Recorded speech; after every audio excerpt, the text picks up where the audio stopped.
Hey everybody, I'm C. Andrew Nelson, founder of Aquatasy, and Aquatasy is once again live. Thank you for joining me today. It was supposed to be yesterday, but we had some technical difficulties beyond our means of control, so that's why we're doing it today instead. I'm delighted to have you here, delighted to have you join us. So this live stream, we're gonna try to do this once a month now to see if we can get this going, because I love being able to chat with you and have you be able to chat with me real time and ask some questions. Of course, unless you're watching this as a playback, but even then, I want to give you some information that will help you with your aquariums, because that's what we're all about here on Aquatasy. Just to let you know, this is going to probably be a long-winded live stream, because we're going to be talking about hardscaping and hardscape materials and choosing the best hardscape materials for your aquarium. And if you don't know what that is, you will very soon. But first, just want to say that because I'm going to be doing so much talking, so much show and tell and that sort of thing, if I don't see your question or comment right away, please don't be upset, don't be insulted. I'm not ignoring you intentionally. It just happens because I'll get in the zone here talking about stuff. But if you want to make sure that you catch my attention, you can always use Super Chat. Super Chat is enabled. It allows you to basically, donate a little money to Aquatasy. It helps us keep the content going, and also it helps me help the Starlight Children's Foundation, because I donate a nice healthy chunk of that to them as well. Everything else goes right back into making videos for you. But that pins your comment to the top of the screen there. But hopefully we won't have those things where you have to like thump me over the head and say, "Hey, Andrew, answer my question." But I am delighted to have you here. Just a moment. Let me actually see who is here. So, who do we have up in the chat? Oh, look at that. Our chat is disabled for this stream. That can't be right. Let me see if I can fix that.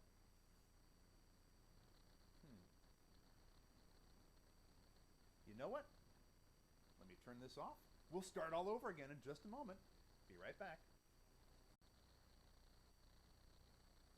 Okay. This is what it's been like for me this whole time, trying to get this thing going. I apologize for that long silence and interruption there. But we are here. We're live. We're going to do this no matter what happens here. We're just going to keep going, because that's how we are. We're going to keep it real here. Let's see who is actually here in the chat now that we can actually see the chat. So, so let's see. We've got Shelly is here. Hello, Shelly.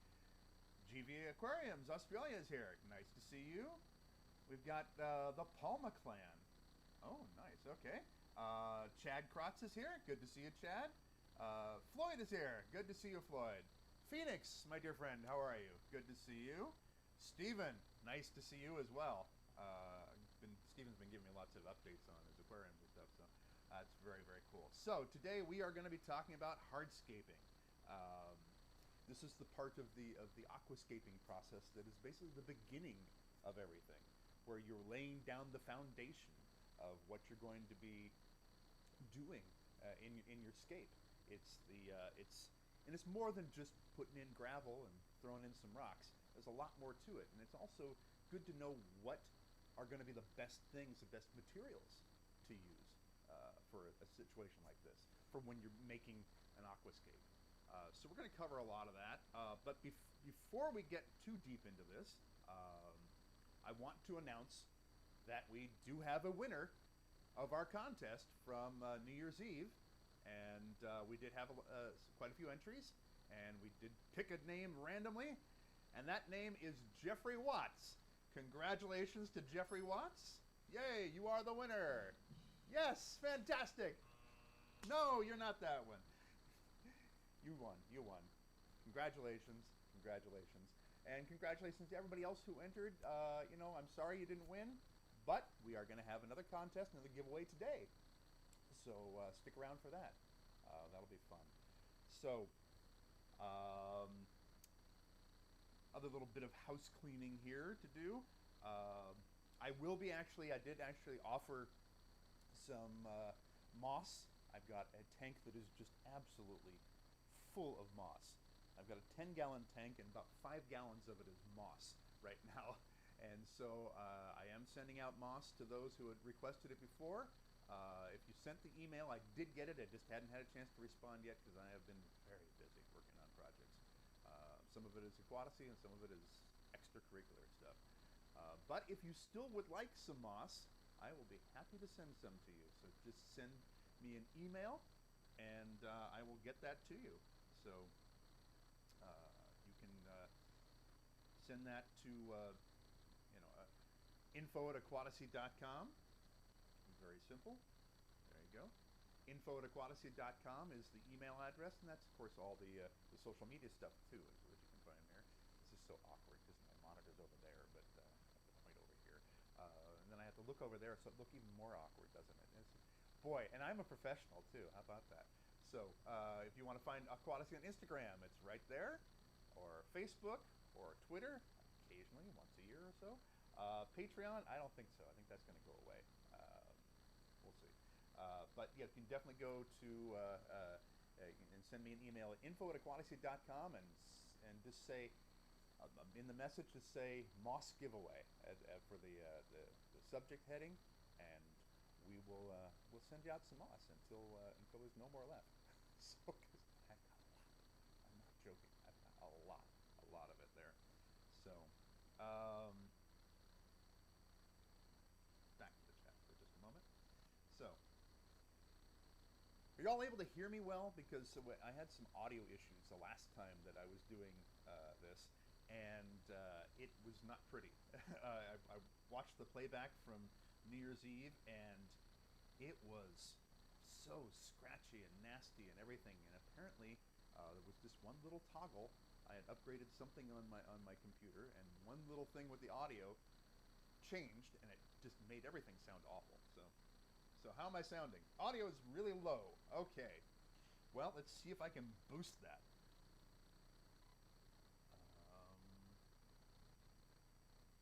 Let's try boosting it up a little bit here.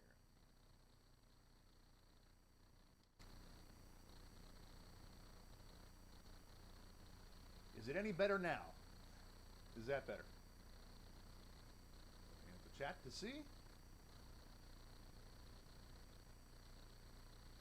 Okay, so you say it's still bad. Does that mean just bad in volume, or is it just bad in quality? Let me know here. Maybe I'll even just move my microphone way up here like this. Okay. It's all background noise. Oh dear, that's not good. If it's any better, it's just barely. This is what I've been dealing with all week, trying to get this thing done. Okay, Shelley says it's much better.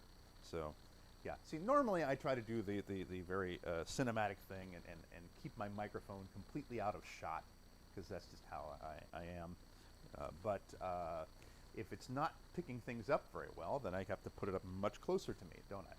So there we go. Yes. So move the mic again. If I move it any closer, it's going to be in my mouth. So, so I don't know. Let's see. There we go. Is that better? Are we okay now?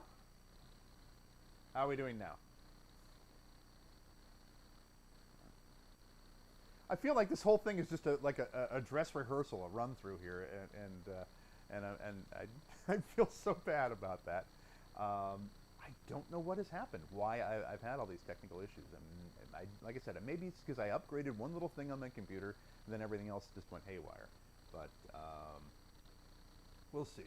Okay, we'll plug along. We'll just keep on going, just in case. All right, just in case we can actually get this working. So,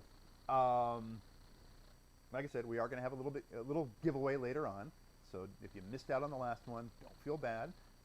We will get you covered here with some other little fun gift that we'll give out.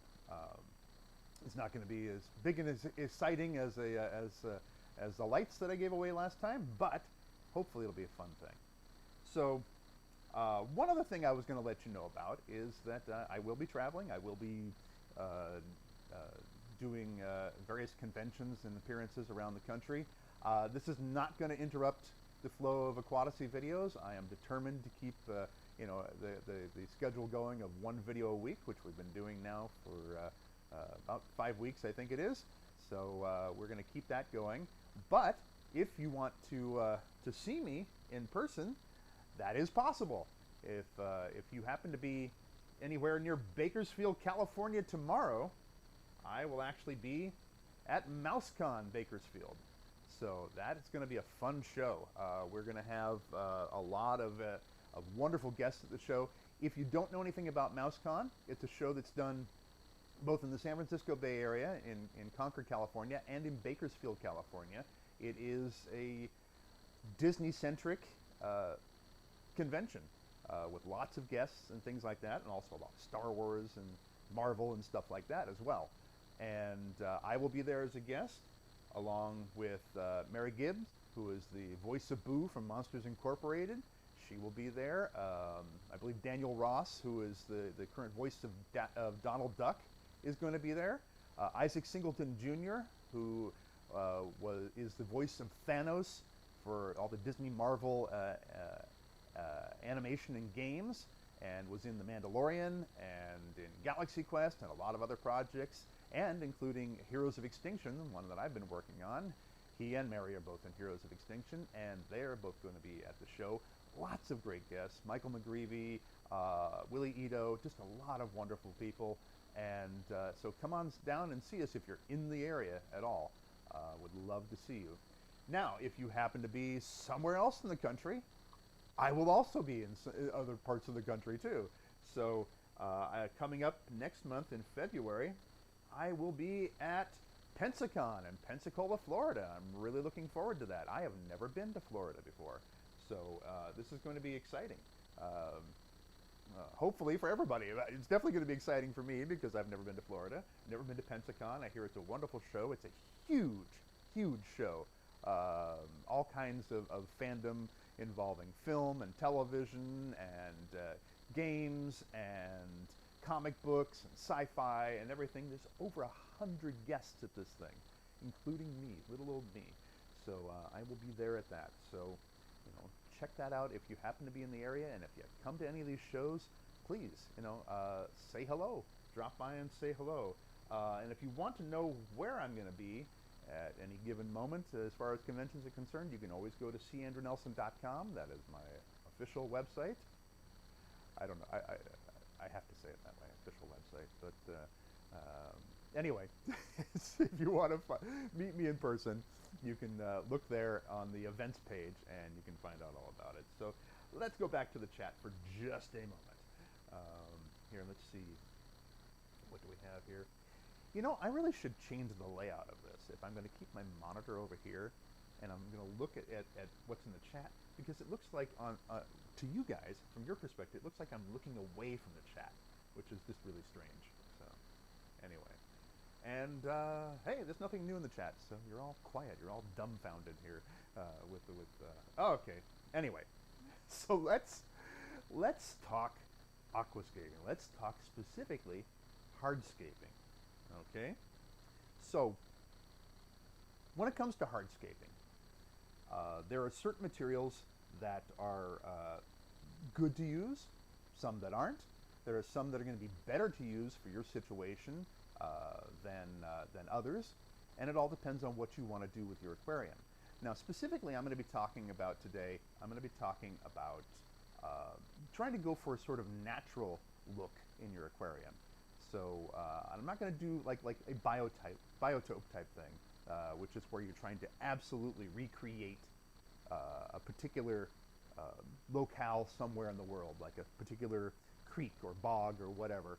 I'm not going to do that. I'm going to lean more towards like what Takashi Amano named the nature aquarium style, where it's got a natural look, but it's based on nature, which may be submerged nature, or it may be terrestrial nature, but it mimics that. But so for planted aquariums and things like that.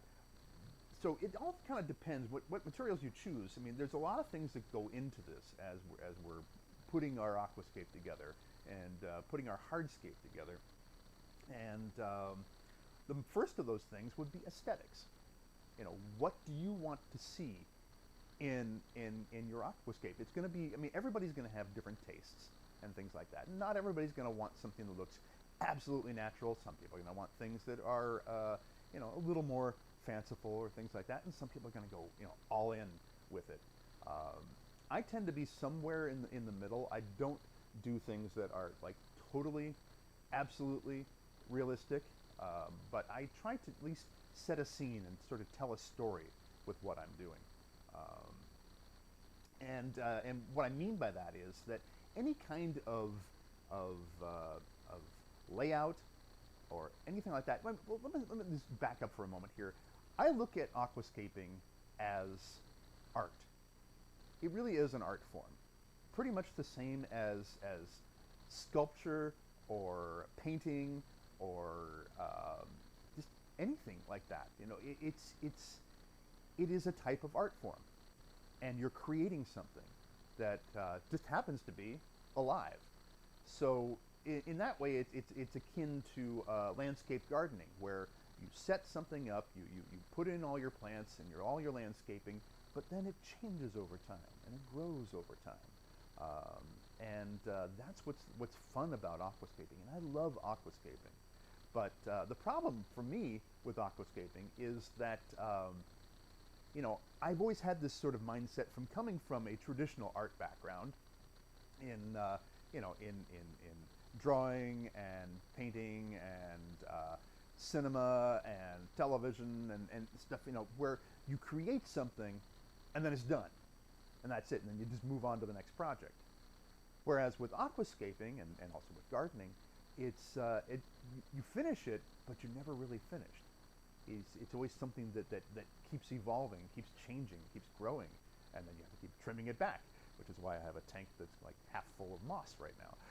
But it's something that's alive, and I've always had this notion though in my head that once I do an aquascape, that's it, it's done. And yeah, I know I have to trim the plants and do the water changes and things like that.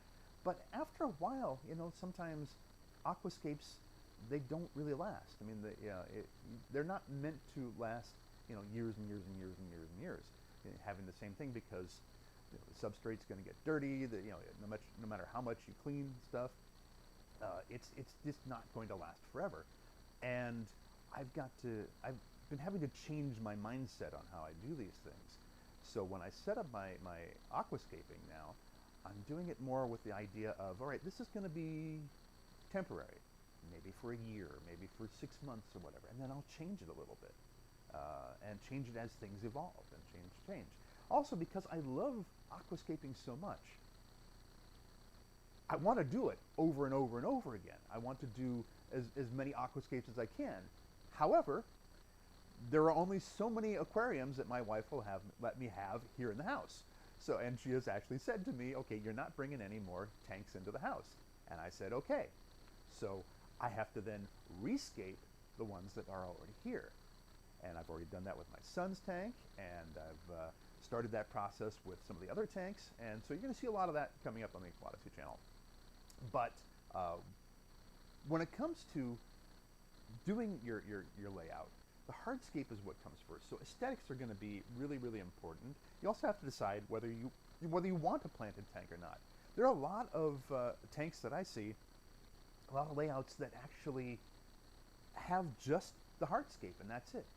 And the focus is then on that beautiful background of maybe the branches that are sticking up, of the wood that you've made, or the very dramatic rocks, and then the focus is on the fish.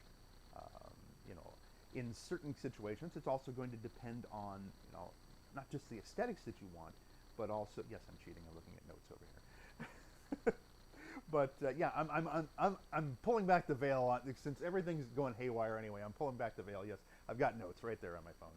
So, but you know, you also have to think of, you know, what type of plants you want to use if you're going to use a planted tank, or what type of fish you want in there. Because some people, it's like if you want to have,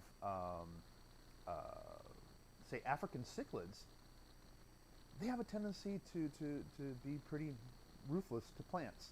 And also, because because they usually have a high pH, that's really not conducive for a lot of different plant species. So many people just forego the plants, but that doesn't mean you have to forego an interesting aquascape. You can still do a lot with rocks and substrate and wood and everything like that. So don't think you're left out if you're going to have you know, African cichlids or something. But and it's also going to be certain fish are going to have different needs. Certain different species are going to have different needs. Some are going to need to have a lot of hiding places, and some are going to always want to be out in the open. And there are going to be some that you have to be careful that they don't hurt themselves on your hardscape. Those fish that dart about very quickly or get spooked easily, you don't want to have a lot of things sticking out that they can run into over and over and hurt themselves. Or, you know, if you've got catfish that are sort of cleaning the bottom of the grooming around the bottom of the tank looking for food, you don't want to have a lot of sharp stuff down there, sharp gravel, sharp rocks that they can injure themselves on. And conversely, like I said, if you have fish that are sort of shy, what you do is you provide a lot of hiding places for them. And that may seem counterintuitive. You think, well, I don't want them to hide. Why do I give them hiding places? Because it makes them feel comfortable. It makes them feel okay. And then when they feel comfortable, they're actually more likely to come out in the open. So those are the things that we kind of keep in mind as we're starting with our aquascaping. But, you know, the aquascape starts with the bottom. It starts with the substrate. So let's talk a little bit about substrate. And but before we do that, let me go back to the chat for a second here, see what you're all having to say.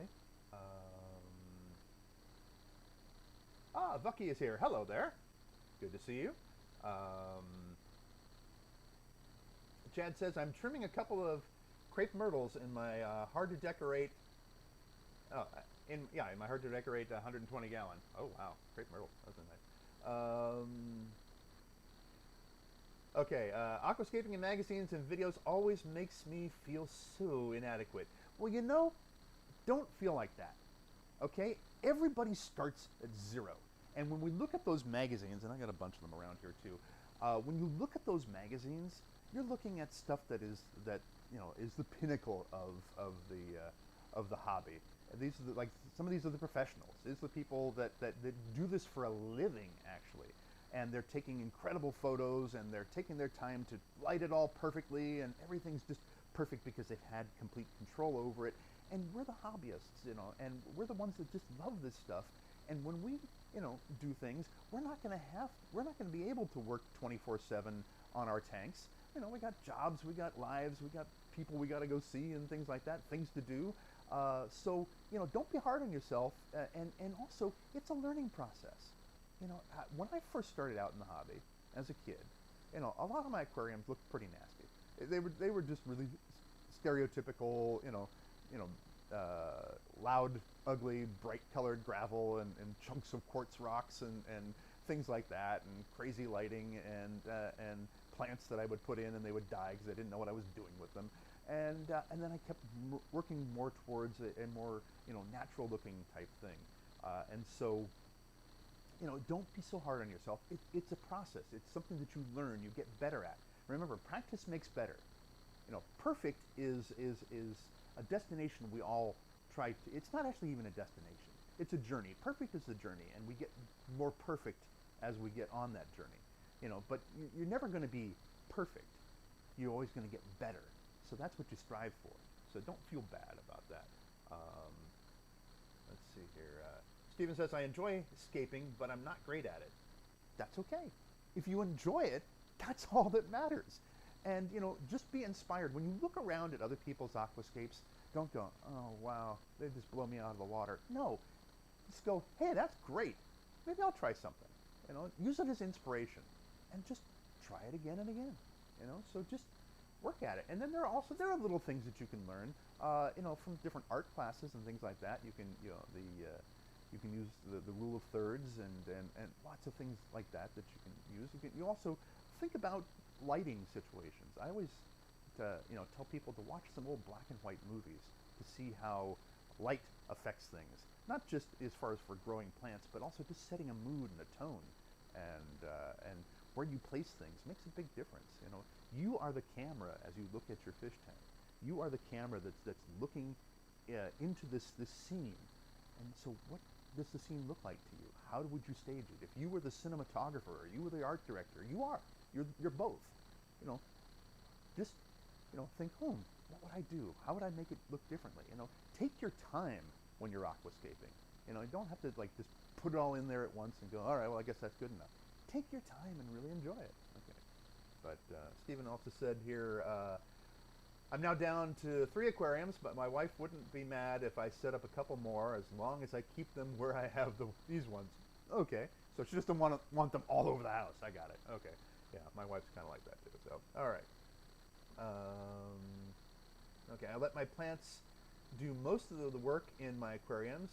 So going into just hardscape is really daunting for me. Oh, okay. Well, yeah, you know, that's the thing too. You don't actually have to have hardscape in your tank. You can just do all plants if you want, or just a couple of rocks or whatever like that. But even if you just had 3 rocks in your tank, there's interesting ways to place them and different decisions that you can make on this. JB Voices, hello from Bakersfield. I will be right down there tomorrow morning. I am getting in the car at 5 a.m. and driving down to Bakersfield from the San Francisco Bay Area to be down at MouseCon. So come on out and say hello. Oh, you'd love to do a retro tank with all the colored gravel. Oh yeah, and a little diver and all that stuff like that. I never had the diver. I did have, I think, like a treasure chest at one point, but that was it. Okay, well, let's talk about Substrate. And to help me talk about Substrate, I actually have another camera set up so I can do some close-ups on these things. You know, the standard Substrate that we're all familiar with is just gravel. Okay, so let me have a couple of examples over here. So there we go. Oh, look, it's gravel cam. So this is just regular gravel, nothing special about it really. And this is actually just like 2 different kinds of gravel that I've sort of had extra laying around the house. So some of this is kind of smooth, some of it's a little bit sharp. And you can do gravel. Gravel doesn't, you know, that's fine. If you want to do just something where you don't even have plants in there, gravel's perfect. It's great. But also gravel has a purpose as well. I mean, it has no nutrients to it. You know, plants aren't really going to get anything from this at all. For years, I had nothing but gravel in my 20-gallon aquarium because all my plants were epiphyte plants. They were all plants that grew. They didn't grow in the substrate. They were growing attached to rocks, attached to wood. Things like anubias and Java fern. That's what I had, and that was perfectly fine. And then I had some floating plants, like hornwort and stuff like that, that don't need to be anchored, and then they don't get anything out of the substrate anyway. But so if that's your goal, then don't worry, you can have just gravel. But gravel also works very well as something that you can top off other substrate with. So let's say you want to use something like Aqua Soil. So there are various different brands of Aqua Soil. This one happens to be Aqua Design Amano's Amazonia, and it is basically, it's dirt. It is dirt, but it's dirt in these little pellets that are very hard. In fact, if I try to squeeze this with my fingers, it won't even crunch. It is that hard. But it provides a lot of nutrients for the plants, and you can use it all by itself, or you can actually then, you know, top it off, cap it off with gravel. The advantage to that is that when you cap it off, you're not letting a lot of nutrients out into the water. Because when you use a soil or use anything that's nutrient rich, and again, you know, Aqua Design Amano is just one of the companies that makes this sort of thing. Seachem makes something like that. Fluval makes something like that. A lot of different companies make stuff like that. And there's the empty bag left over. And this is not cheap, but It is good. It's a very good substrate. And some people leave it bare, and then they plant a lot of plants that will sort of carpet over that, and you don't really see it. But I like to, and that's what I was doing originally with the Thailand project, which is, you know, that hot mess over there. But now I'm actually starting to cap off things. So I will use this sort of stuff, you know, way down underneath, and then put the gravel on top so that it doesn't let all the nutrients out into the water at once, because then you have a lot of problems with algae. And then, you know, to get around that, when you first put together a tank and you got a lot of nutrients in the water, the best thing to do is plant a lot of stem plants, because they pull a lot of nutrients from the water, and also some floating plants like water lettuce or frog bit or salvinia or the dreaded duckweed, which is, you know, like the herpes. What is it that Dustin's fish tank says? He says it's the herpes of the plant world, the aquatic plant world, because once you get it, it's hard to get rid of. But this is really good stuff too. Now you can also just use sand. I happen to have a look at that. Sand. It won't focus. All right, never mind. It won't focus. It's sand. This is actually this is from Christmas. Not the sand, but the container. We had gotten a bunch of you know, the Christmas popcorn, different, you know, flavors of caramel corn and that sort of thing. And this one happened to be peppermint. And it was such a nice sturdy container that after we finished the popcorn, I cleaned it all up, and I put all my my sand, sand from, this is Aqua Design Amano sand. This is the La Plata sand, they call it. They have different color grades of sand. And again, you don't have to buy expensive sand. You can go to like the hardware store and get like pool filter sand, and it'll work just fine. I know Mike of D. Michael's Fish Den, he uses that almost exclusively in his aquariums. And you think, well, you know, this doesn't have any nutrients in it. How does he grow his plants? Well, he uses root tabs. There are things that you can buy. API makes some great root tabs that you can then put, you shove those down into the substrate, or some people grind it up and then sprinkle it down in the lower layer there, and then they put the sand on top of it, and it provides some nutrients where the roots go.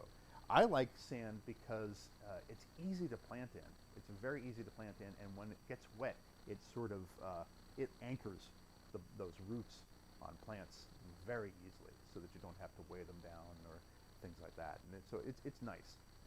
And then you can also, when it comes down to your substrate, you know, again, you want to pick what's going to be right for you. I mean, I'm not going to use coarse gravel that's very sharp if I have loaches, or I have Corydoras catfish, because loaches, especially like you know, coolie loaches, a lot of them like to sort of bury themselves in the sand, and that would not be good. They'd scratch themselves up. And same thing with cories. If they're using their little whiskers to look through the substrate to try to find some food to eat, they're going to hurt their little barbels there, and we don't want that. So, but you can also, you know, layer these things. Like I said, you can start by having a like aqua soil or something nutrient rich, or some you know, root tabs all spread out on the bottom. Then put your sand on top of that to cap it off, and then put some gravel on top of it to sort of give you that sort of natural look, so that you want different sizes of rocks and pebbles and sand and gravel, so that it looks more natural. There's ways to do this. So you can combine a lot of different things. And also, think about the look that you're going for, because there's gravel of varying colors, obviously, and different grades, and even in a natural sense. There are some that are darker, some that are lighter. What's the mood you want to set? What kind of fish are you going to have? Some fish look much better if they're in a darker tank. I'm thinking things like lemon tetras. Having a dark substrate and a really well-planted background, that really makes them pop so that you see them, because they're very light colored. And the same thing for, you know, anything that's sort of very light colored fish. Conversely, if you've got very dark fish and you have very dark substrate and dark rocks and things like that, you're not going to see them very well. So, certainly not from a distance, and that would be a shame. So you find what works for you there on that. So, you know, so like I said, there's sand, there's gravel, there's aqua soil, and there's also just, believe it or not, just plain dirt. I know Dustin does this a lot with his tanks. He will go out and he will dig up some dirt right in his yard, sift through it so he gets all the weeds and stuff like that out of there and all the rocks, and bakes it so that he kills any kind of, you know, germs or microbes that might be in it, and then uses that as the bottom layer, and then covers it, caps it off with gravel or sand or whatever, and that's a nice nutrient-rich area. But you got to do a lot of water changes right at the beginning, and it works, but it's a little messy at times. Something else that I've seen people do is they will take little mesh bags that are all just made out of plastic, and they will put like the aqua soil and things like that into these little mesh bags. They're like sort of like bean bags, and they'll lay those all out on the bottom of the aquarium before they put any kind of sand or gravel on top of that. And the roots can still go through the mesh of those bags, and they're all plastic, including the zipper, so that you know, you don't have to worry about it rusting or anything like that, and they don't affect the water. So there are a lot of different options out there. So think about what you want to use. I mean, and again, some of it is a lot cheaper than others. You know, sand is easily the cheapest substrate that I can think of, and the aqua soil type things are much more expensive. But you know, it's what's going to work for you aesthetically and what's going to work for you, you know, economically, shall we say. But let's go back to the chat for just a second. So I don't want to just, you know, drone on and on and on here. Let's see. Okay. Hi, Paul. Paul's here. Just got here, listening. Okay. Let's see. Stephen says, I've used gravel and sand, both inert, never any of the nutrient-rich substrates.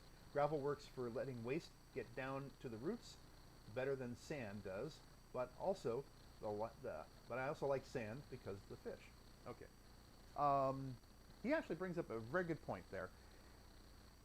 You know, there's going to be waste in your tank. There's going to be fish waste. There's going to be, if you have plants, there's going to be, you know, dead leaves, stuff like that. We call it, you know, mulm, all this stuff that's there. And it sinks down into the substrate, sinks down into the gravel and everything like that. Well, plants actually feed off of that. Plant roots will actually feed. It's almost like, you know, it's like when you fertilize your yard, or you add mulch out there and everything.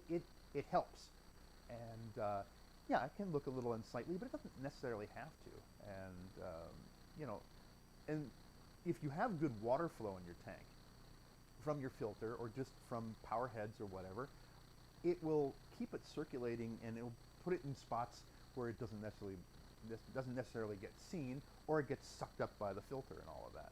So you know, it's not necessarily a bad thing to see all that stuff at the bottom. Like this tank right there. There's tons of it right up against the glass right now, because I've got all of these plants that have grown right up close to the glass, which I have to move. That stuff just looks unsightly. Now, if it was further back in the tank, and there is probably some further back in the tank, I wouldn't worry about it. Also, that's another reason why some people will put gravel down at the bottom, then some sort of nutrient-rich stuff like an aqua soil or whatever, or mix the two together, and then cap it off with sand to hide that. You know, once you get the sand in there, that's more of the cosmetic thing, you know, for the look of it. But because you've got that gravel, it gives a chance for all that stuff to come down, and it gives a place for the roots to grow and everything, and your tank doesn't just get fouled up and all of that. So back to the chat here.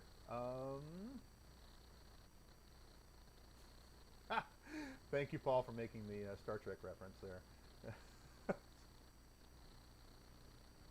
Oh, okay. Steven says he makes his own root tabs with empty gel caps. That's something you can do too. Absolutely. Yes. You can just buy, gel caps at like your, vitamin store or your health food store or whatever, and maybe even they might even have them at Trader Joe's and stuff like that. But yeah, and you can fill it with whatever you want, and it's sort of time released and everything. I use the API root tabs because they work really well for me, and then I don't have to worry about trying to create them and store them and stuff like that. So, okay, is black sand sharp? It depends on which black sand you get. It really does depend on which black sand you get. Some of it can be a little sharp. I've used the Seachem black fluorite sand, which is not sharp. It's actually very, very fine. And originally put that in my daughter's tank because she had African dwarf frogs and coolie loaches, and she didn't want them to get hurt or scratched up or anything. And so that was great. The problem with that particular substrate is that it does have a lot. I mean, it does have a lot of nutrients in it too.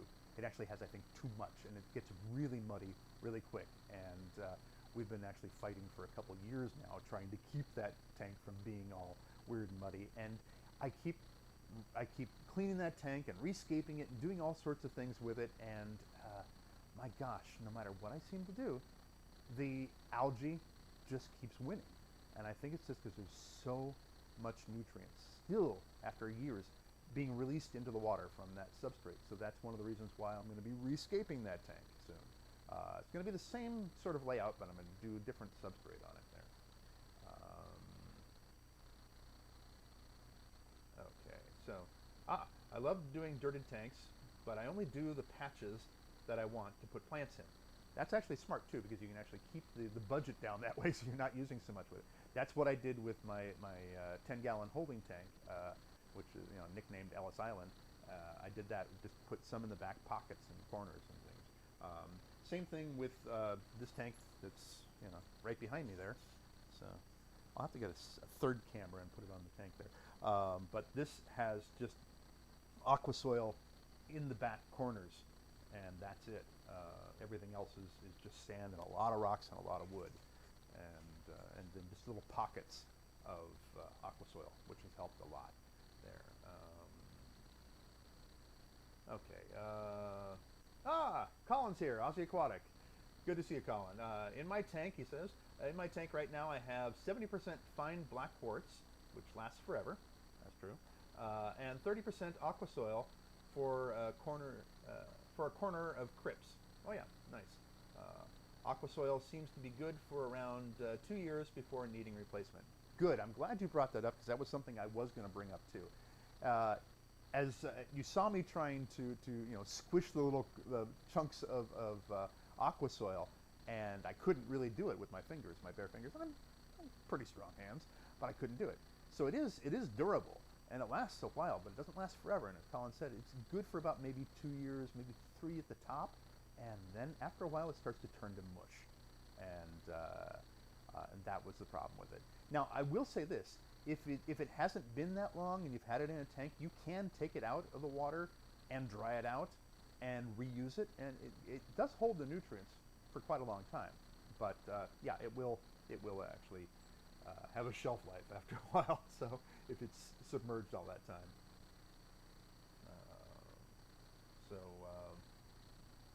Let's see, Paul says, actual question. See, Paul and I are old friends here, and so he'll jump in with like puns and things like that and jokes, but he has an actual question this time. If I were to create custom-made resin castings of detailed rocks, etc., would that be safe for the fish?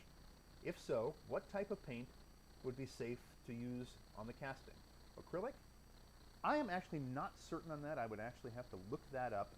It sounds reasonable. It sounds about right. I know there are people that do 3D printing of things that they use in their tanks then as aquascaping things, and I know that that resin has been used. I mean, there's a lot of resin. If you go to PetSmart, Petco, shops like that, you're going to see a lot of fake driftwood and things like that are made out of resin, essentially, and they're used in these things. I don't know how they're painted exactly, but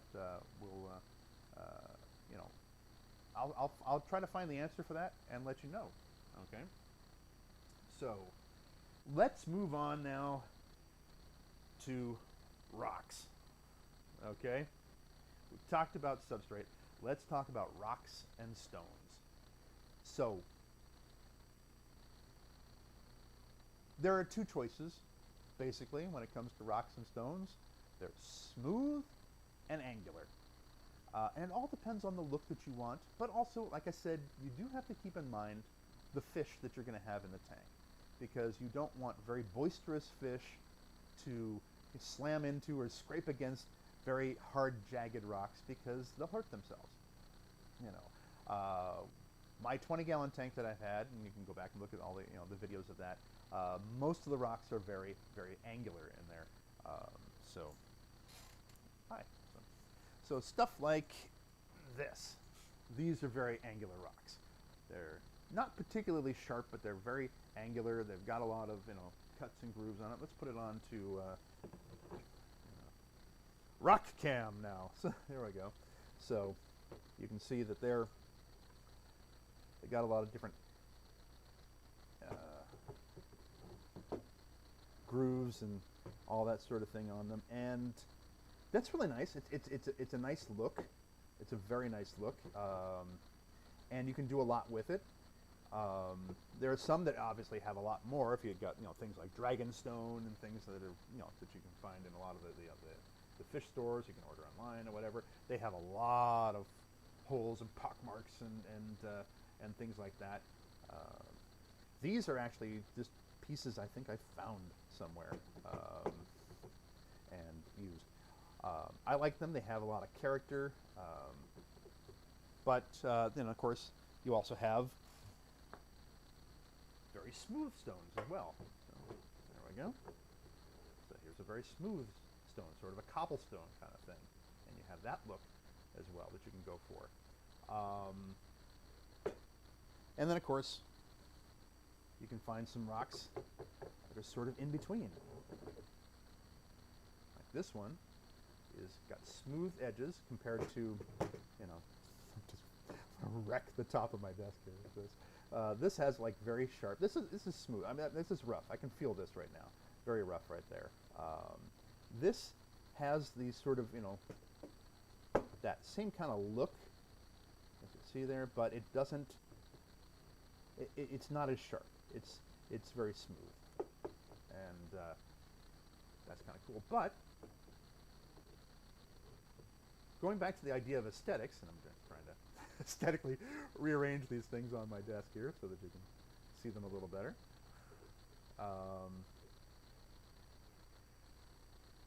Would you combine them all? Would you combine things like this, these different styles here? And then you've got, let's see, here's another smooth one here that's kind of in between those two, like that. And then, of course, you also have some like this that is just completely smooth, like a giant pebble here. So,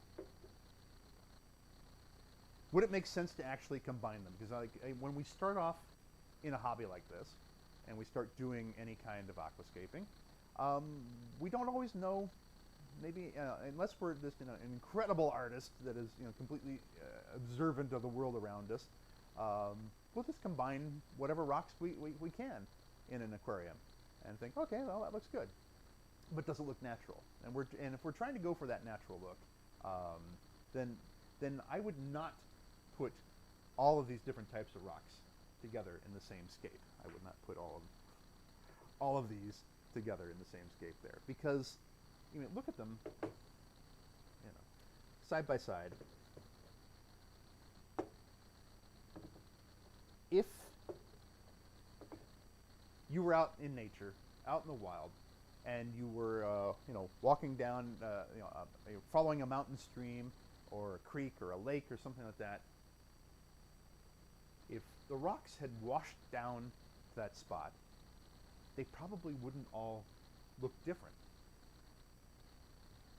Some of them would, if it was a very strong flow, the rocks would probably look like this, where they're sort of smoothed off from tumbling and rolling every time there's a rain and lots of water coming down. These are more like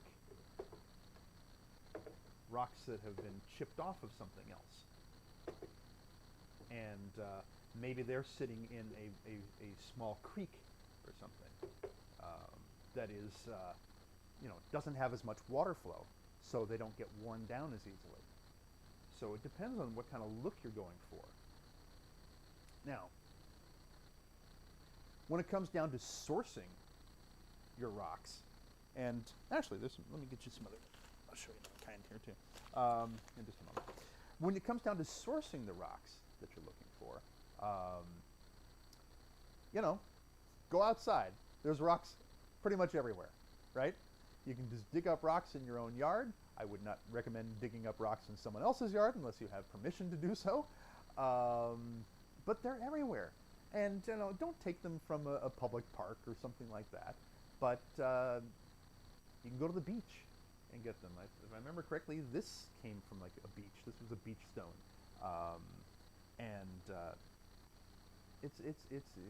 it's public. It's open. It's fine. Take a rock and use that. Dig one up out of your yard, or if you have them, don't go along the freeway and find some, because usually when you see rocks along the freeway, they're there for a reason. They're to hold up a hillside or something like that. And besides, there's so much traffic that has gone through there with all that exhaust and everything, and that you're never going to get that cleaned off the rocks. You're just not. But you want to make sure that you're not doing anything nefarious to get the rocks there. So you can get rocks for free. Now, also, you can go and buy rocks as well. All right, and I have done that because as I said once in one of my videos, I said, why hunt when you can shop? And so I went to for some of my projects, I go to my local rock and soil company, Aqua Rock and Soil. Yes, I'm giving them a free plug because I like them that much. They're just great. And you can, buy exactly what you need, and it's going to be a lot cheaper than if you bought stuff at the pet store or your local fish store, and you can choose what you want. And in fact, some of these rocks that were here on this desk just now were from this place, Aqua Rock and Soil. And so I was able to go in there and find all kinds of things. And there's going to be rocks that are going to be usable for an aquarium, and some that are not. And not all types of rocks are usable. Some of them are completely inert, and that's what we want.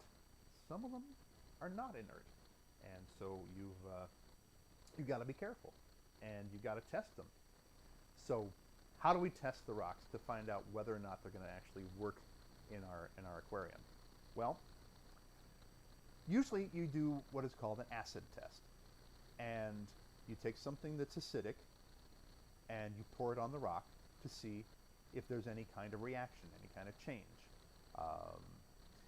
Vinegar is what a lot of people use because it is slightly acidic. I don't think it's actually strong enough to give you a proper reading on a lot of things. What I use is something like this, like pH down. This is the API product, pH down, and this is basically it's acid. It's sulfuric acid. A mild version of it. It's only like 9.6% of the sulfuric acid. The rest of it's like water. But what it does, obviously for your tank, it lowers the pH, and I always keep some of this on hand. When you're out looking at rocks that you want to use, or you've brought a bunch of rocks home, dribble a little bit of this stuff on there, or vinegar if you can't get this, and see if it reacts.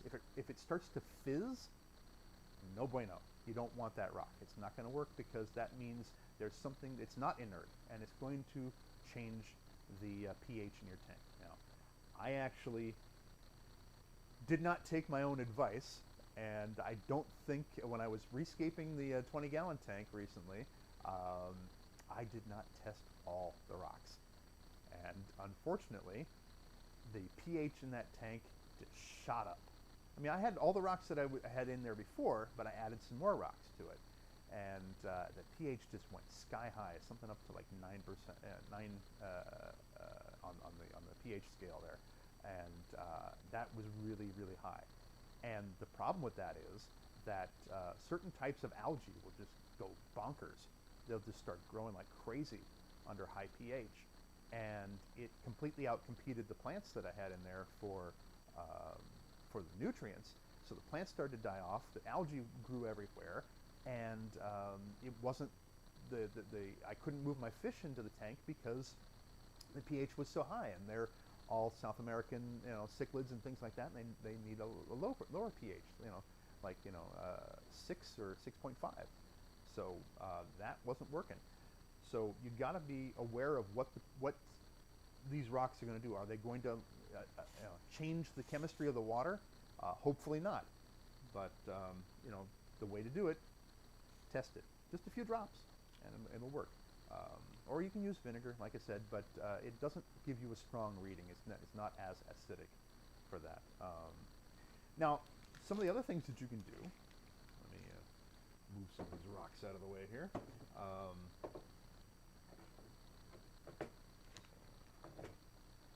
So, some of the other stuff that you can use in there is, of course, you can always use intermediary things, because when you're using large rocks like this as centerpieces or other things, and you can get smaller rocks to go with it, like that, but also get some stones that are in between, because in nature you're going to have different sized stones, and so these may be laying closer to these, or they may be piled up, as on top of it like that, so that they're sort of wedged in with each other, and then you can fill in some of the other gaps with gravel. I wouldn't put this colored gravel in there, but you can put gravel, and then underneath all of this would be salt. Would be sand. Excuse me. Would be sand. But of course, you work the way that you do it. You have to start with the substrate usually, because unless you want to bury all your rocks. You start with the substrate, get your substrate in place, then get your showpiece rocks in place where you want them, and then start filling in with the other pieces, the larger ones, and then the gravel. And then, of course, there's other sizes as well too. There's as he looks for the other sizes that he's got around here. You got.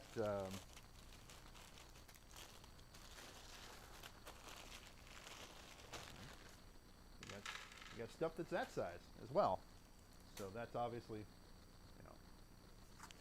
not as big as the gravel was. But as you start to layer that in here, and then some of the other size rocks, again, I wouldn't combine these particular colors together, but you get the idea that you want to layer it in so that it looks natural or naturalistic. I prefer the term naturalistic rather than natural. I also don't use the term realism, and there's a reason for that. When I was teaching at the Academy of Art University in San Francisco, running the visual effects department, I would tell my students that were learning how to do visual effects for feature films and television. I said, our goal is never, when we're doing that stuff, to be real. We don't want realism. We don't want to be realistic. We want everything to feel right.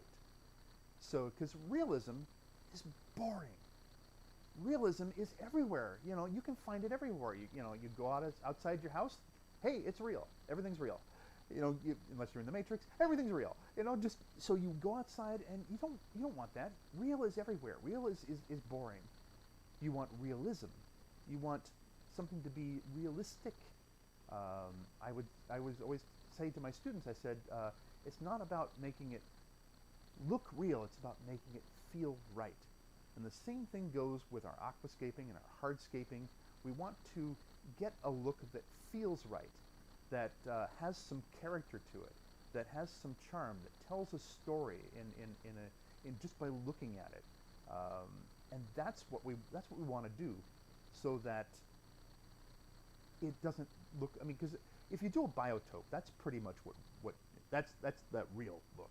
You know, you're trying to absolutely recreate something. But for a nature aquarium style, you want to be inspired by nature. You want to be inspired by realism, and so doing that. Now, I said that I would not combine these particular colors together if I were doing this, and there's a reason for that. And the reason is, it doesn't feel right. It doesn't feel real. If you've got these colors right here, got a little closer. If you've got these colors right here that have been washing down the stream, and they're there with these colors, you have to expect that these were all chipped off of bigger rocks that were higher up in the stream and have been rolled down, and these are the chips that have broken off of it, you know, eroding as they go down the stream year after year after year in the rains and all of that. Does this look like it chipped off of that? No. And usually, wherever you might be, in nature, you don't have a lot of varying colors of rocks all in the exact same spot, with a few exceptions. I mean, unless everything was all sort of the same, you know, it was a whole blend of every single color you can think of.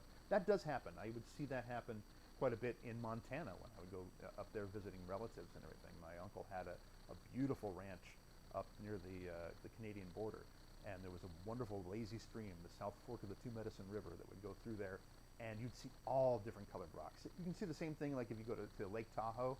You can find all different kinds of rocks there, different colors. But that makes sense because it's an amalgamation of all of that. But I wouldn't just put a lot like light colored, you know, like sort of like this was, you know, a very sort of brown hues and red hues of substrate with dark rocks, because it's like, what did all this break off of? Didn't break off of these. Didn't break off of these here, like that. So where did it all come from? So you have to find that sort of balance as you're designing these things. So back to the chat for a moment. Am I doing okay, or am I just rambling here? Is any of this interesting? I hope so. Let's see. GV Aquatic says, put a few drops of vinegar on the rock. If it bubbles, the rock will raise your pH. Yes, it will. Also, remember to wash off the vinegar and the pH down before you put it in your tank there. Scrub and pour hot water over your rocks. That's a good point. Okay, if you're still worried, put some peroxide in the water. Make sure to rinse. When you use these rocks in anything, you know, when you're using rocks, also when you're testing the rocks too, I would actually, if you're just sourcing these rocks just out somewhere, they're found rocks in your yard or wherever, bring them home, wash them, hose them down, you know, clean them first, then do the test to see, because a lot of times these things will have like all kinds of dust and dirt caked on them, and sometimes that reacts to the test. And so when you pour the acidic, you know, formula on top of it, it starts to fizz, and you go, oh my gosh, there's something wrong with this rock, I can't use it. Well, maybe it wasn't. Maybe it was that this rock just had a bunch of residue on it that was reacting to it. So, you know, don't panic right away. So Susan says, I'm so sorry that happened to you. Yes. So I rescaped my 20-gallon tank, and now I got to rescape it again. So because I don't know which rocks it was.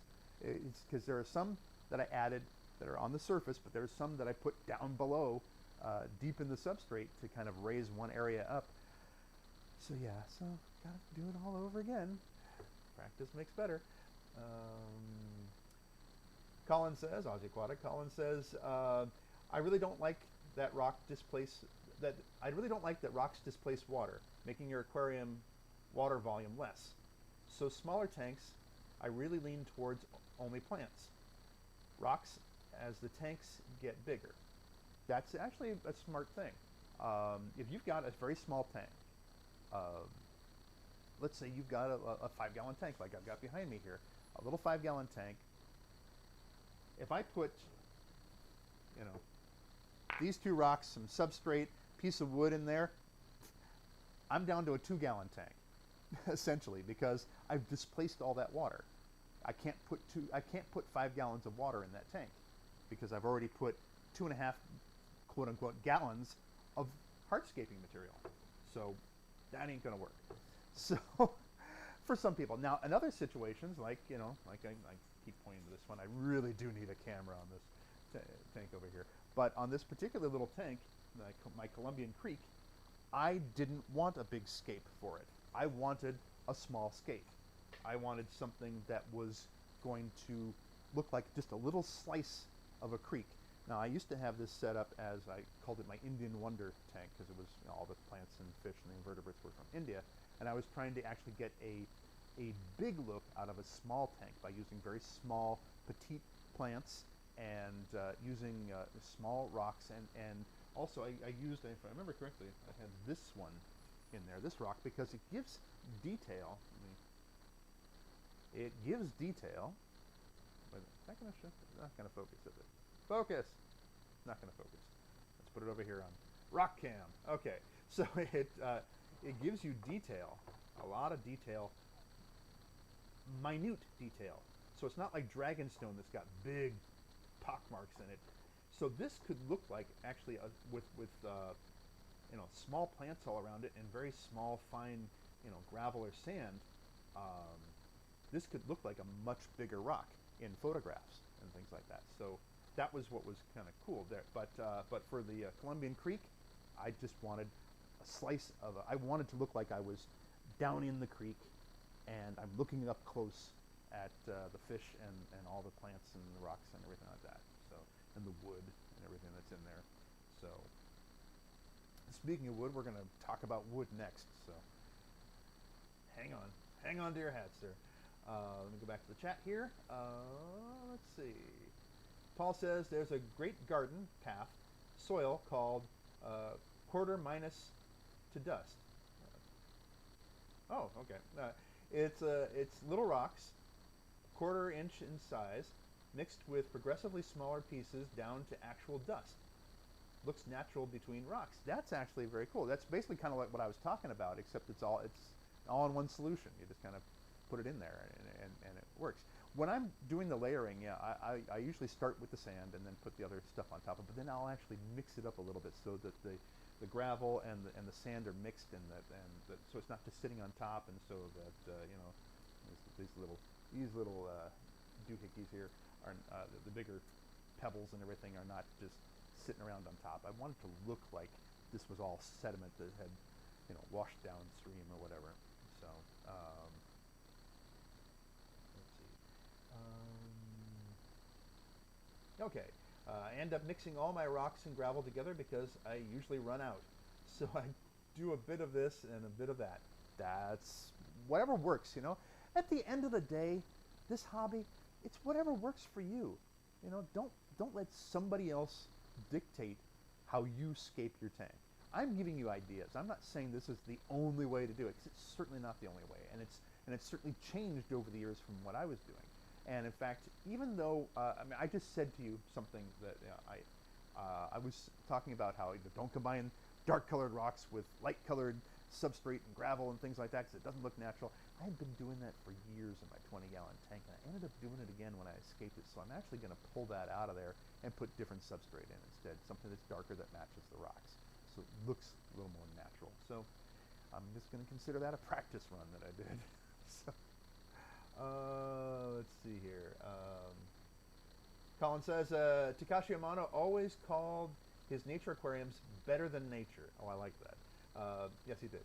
Because never could a real aquatic setting look as lush and dense. That is so true, actually. If you go out in nature, you know, from a distance, things look lush. You get up close, and it's really not quite like that.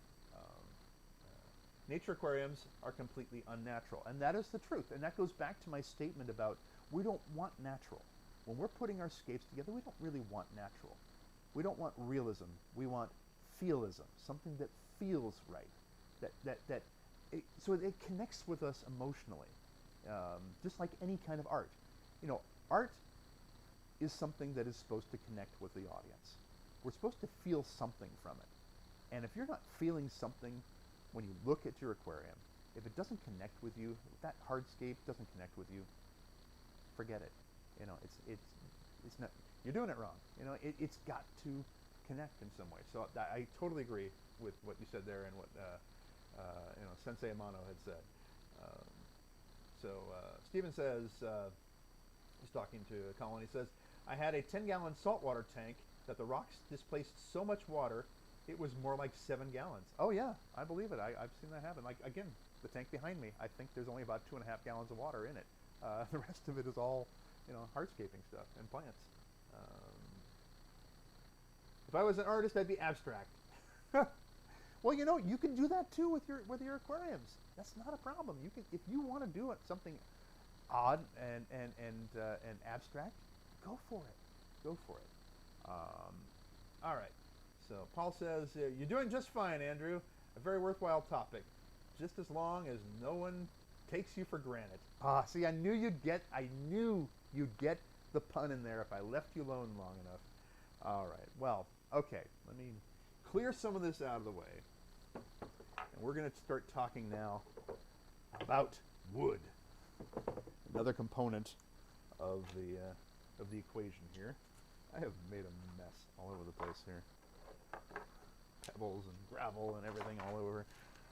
And the fish keep looking at me like, you gonna feed me or what? So, all right, there we go. So, let's talk about wood. There are a lot of different types of wood that you can use. There are actually a lot, more than you'd even realize sometimes.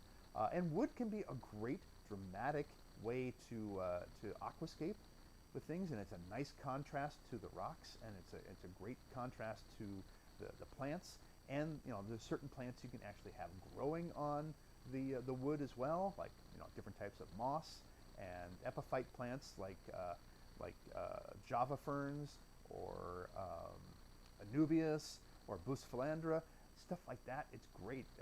And Riccia, even Riccia, you can tie on to things and it'll grow kind of like moss. It's normally a floating plant, but you can do it that way, and that was something that Takashi Amano had pioneered doing.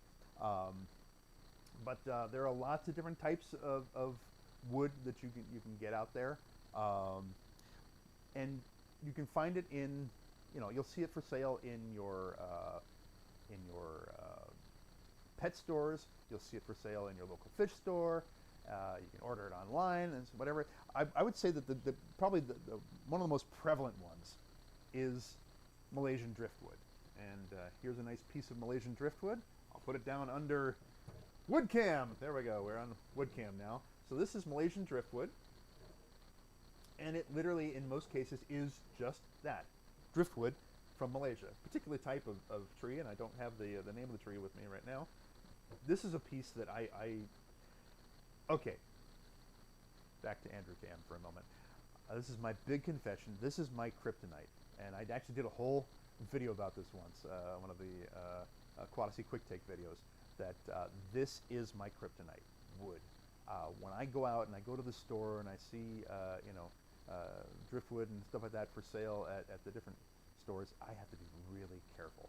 I mean, like leave my wallet in the car kind of careful, because I will get driftwood. I can't help it. It's an addiction that I have whenever I find these wonderful pieces of wood, especially if I find them being sold for much less than they really should be. And I've had that happen a couple of times at Petco and other places like that.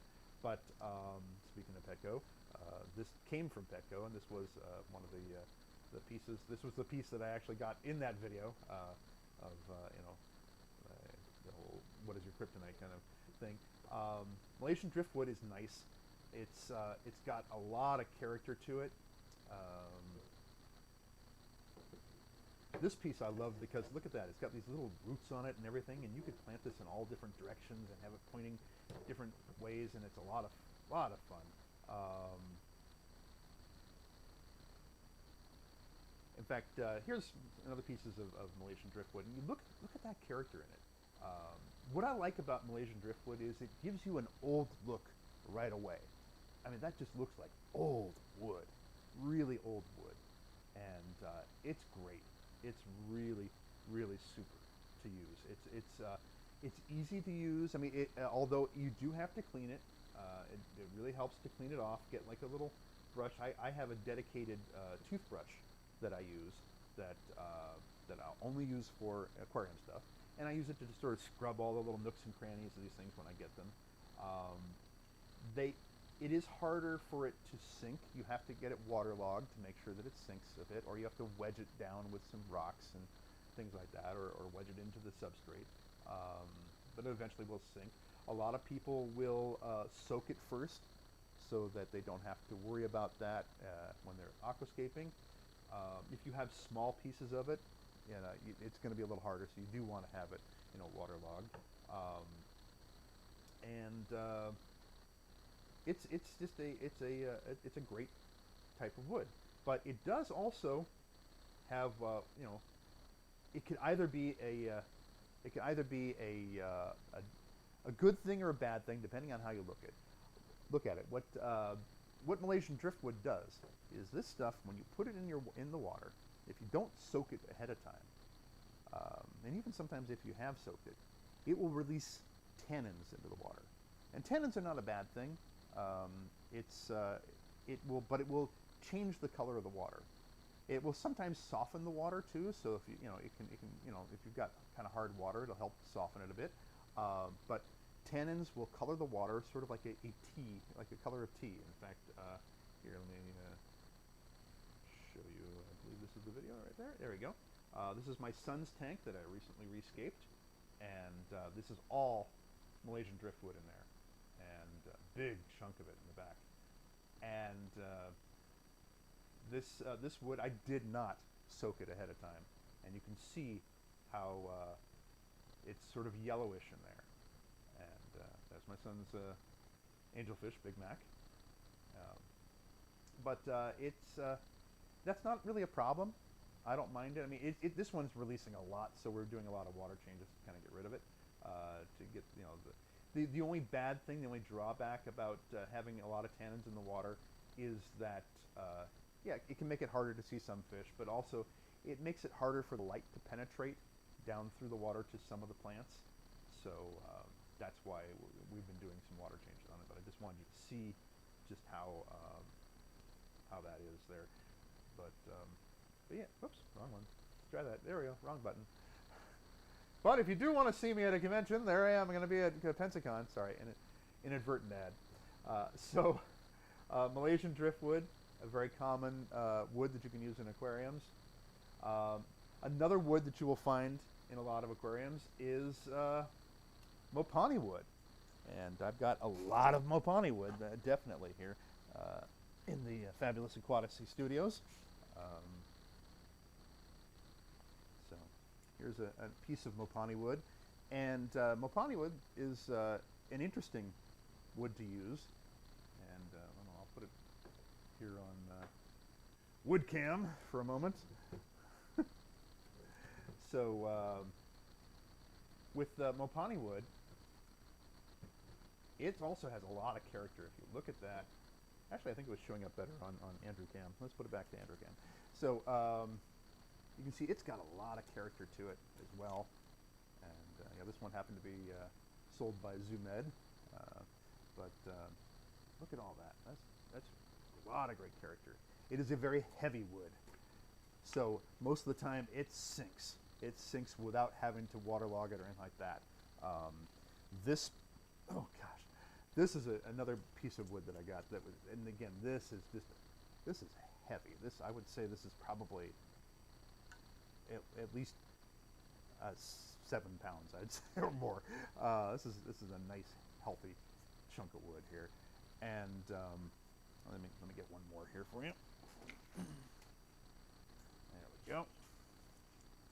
So what you'll notice a lot with Mopani wood is that it's got sort of two sides to it. There's one side that's kind of smooth, like this, and then on the back of it, it's got this very ridged area there. Now, it can be a little sharp, so keep that in mind depending on what kind of fish you want to use, but it's a very dramatic wood, and I like it. It's a very, very nice wood. And I don't think I've actually used it in any of my scapes yet. I've been stockpiling a bunch of it. It is a very, very cool wood. And look at all that detail. And again, when I was talking about lighting before, how you light your tank can make a big difference. I mean, you know, where the light is coming from, what's blocking some of the light, and look at all the shadows on this. You know, as someone once said, all visual art is light and shadows. And look at all the areas the light hits and all the shadows that it creates there. So that's very cool. But like I said, it does have you know, two sides to it, and you'll see in this photo that sometimes the smooth side has an area that is much lighter in color, and you know, it all eventually darkens up once it's submerged and it's waterlogged. It all eventually darkens up quite a bit. This is a very hard wood, very solid wood, very heavy wood. I don't particularly like the look of the two-tone there, so all the pieces that I've gotten are relatively the same color on both sides, or all over, basically. But this is a really nice wood to use. Not necessarily cheap, but it is available in a lot of different places, and it can be very, very dramatic. And I'm going to be doing a scape with it very, very soon. So, and then we have Manzanita wood. Manzanita wood, which grows natively here in California. I see it all over the place. And this is a wood that normally has a very red bark to it, and it is also a very, very solid wood. And what will happen is that it will get, you know, when it's made for use in aquariums, it gets cleaned up, it gets basically sandblasted, and it's a very solid wood. It, you know, and it has these nice branches to it, and you can see it has that character of the sort of the wrinkles that curl around like that, kind of like the you know, the Mopani Wood and the Malaysian Driftwood, but it's a very, very solid, and it's a much lighter colored wood. Although, you know, when it gets waterlogged, it does get darker, like they all do. This is a wood that is also used quite a bit in bird cages too, because it makes good perches for different birds. But I've never actually used it in an aquarium, but I know a lot of people who do, and they love it. I don't get it mainly because I think it's expensive. Now, I would love to source it myself here in California, because I see it everywhere. I drive up and down, and I see it growing, especially up in Northern California. But it is illegal in California. It is a protected plant. You cannot harvest it yourself out there. You need some kind of permit, and those are hard to get. And even if you had one growing on your own property, apparently, in California, you cannot just, you know, go out there and start chopping branches off of it. You have to actually have a permit to cut it in your own yard. So that's California. So, but yeah, I would love to use it. Hopefully one day I will, but we'll see. But yeah, I mean, just look at it. It's beautiful, beautiful, beautiful wood. And then we have cork. You can actually use cork. Now, you'll see this being sold in stores and pet stores, mostly for reptiles, to you know, use as little, you know, huts and little things to climb on and stuff like that. It is, again, a very lightweight material. It's actually the bark of a tree. Cork is actually the bark of the cork tree, and it gets shaved off, as you can see here. Doesn't do the tree any harm, really, to do that. And it gets used for that purpose there. And then you'll see it sold in stores, kind of like this, sometimes in sort of tube shapes where they have, you know, hollowed out the center of it, or you'll see sort of like half of that, you know, cut in half or whatever, and you know, used. Then they'll set it up so like kind of like a little hut for like a lizard or something to crawl in it. It actually is fine. It won't cause any problems in aquariums. It doesn't break down easily. That's why cork is used in wine bottles and things like that, because it lasts for a very, very, very long time. Now, this thing floats like crazy, as you can guess. So you would have to really anchor it down. Some people will actually, you know, just glue it or screw it to a piece of plate piece of slate to keep it from, you know, floating around too much. But I have often thought it would be kind of cool because I don't like to see the equipment in my aquarium. I really don't like to see the equipment. I like to hide it as much as possible. The heaters and the filter tubes, intake tubes, and stuff like that. I always thought, well, what if I just put like some cork in the corner like that, just like a piece like this. I stick that in the corner of the tank, standing straight up, and then put my heater down in the middle of it, so that you don't see the heater. You just see the cork tree that looks like a tree trunk there. I thought that would be kind of a cool look. But yeah, it's something you can use. You do if you do get this, and you'll see it sold mostly for reptiles. You really do have to clean it carefully because there's all kinds of who knows? There might still be moss growing on it and all kinds of things like that. You don't. I mean, not good moss either. You might have all kinds of things growing on it. So you don't want that in your tank. But once you clean that off, you're good. It's usable. You can do it. Now another piece of wood that not every kind of actually. Let me before I go to this. Before I go to that, let me discuss one more type of wood here. Well, actually, two more types of wood. Maybe three if you're good. There's also spiderwood. Spiderwood is actually the root of an azalea, an aquatic azalea. So it would actually be growing down into the ground like that. But this is a very, very popular type of wood to be used in aquariums. It gives you a very dramatic look, and it gives you a lot of detail in something small even. Let's got a couple other pieces here.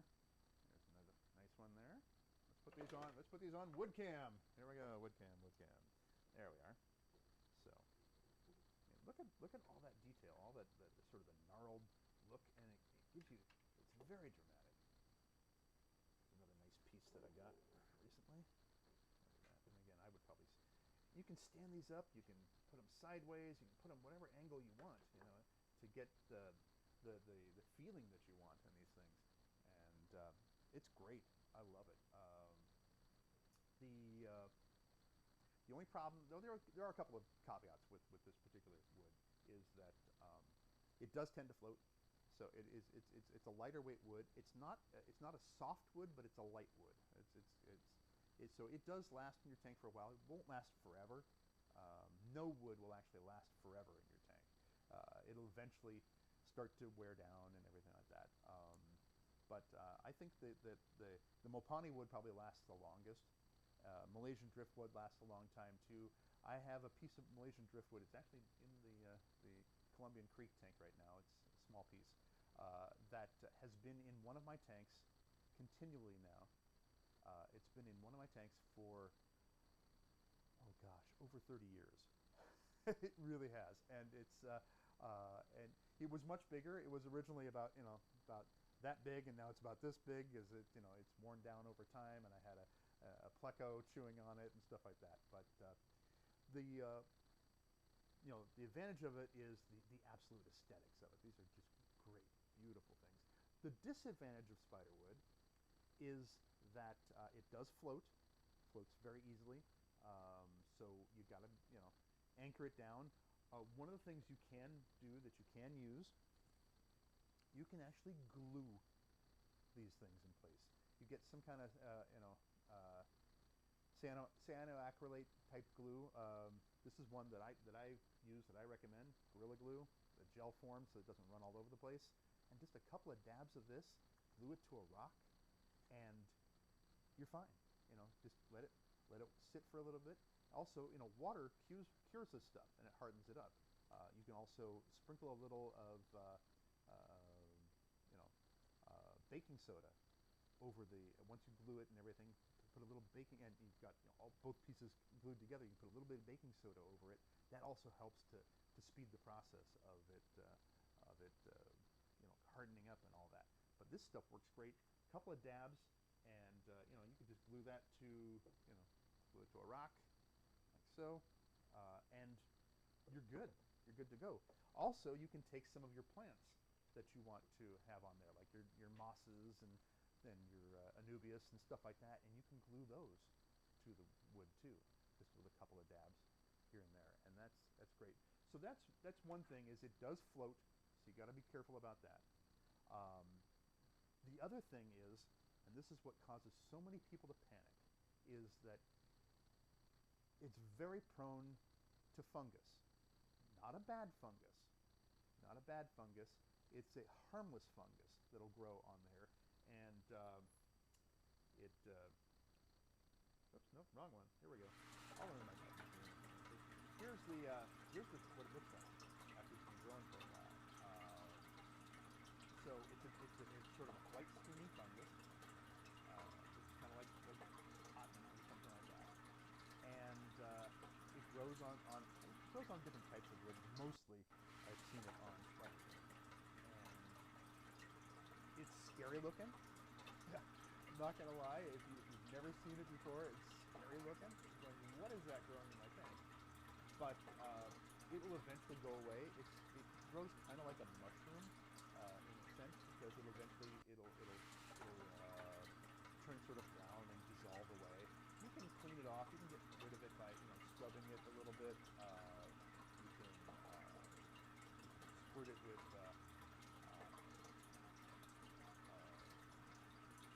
hydrogen peroxide. You can, or XL. You can let a couple of plecos go after it. I had a Siamese algae that clear off all the ones that you see here in this video. But it is kind of a weird thing to see happen in your tank if you don't expect it to happen. But be aware of that when you're using it. But this is a really nice, versatile thing. It does last for a few years, submerged, but not forever. But not as long as the Mopani Wood or something like that. But there's lots of different kinds of wood that you can use. There's like let me put this on wood cam. This is I believe this was called hornwood when I got it, or branch wood. This is something that Aquatasy Amano ships and sells, but another nice little dramatic wood. You want wood that is actually going to be a hardwood. There are some woods that you cannot use. You can't just use whatever kind of wood you want. You don't want soft woods.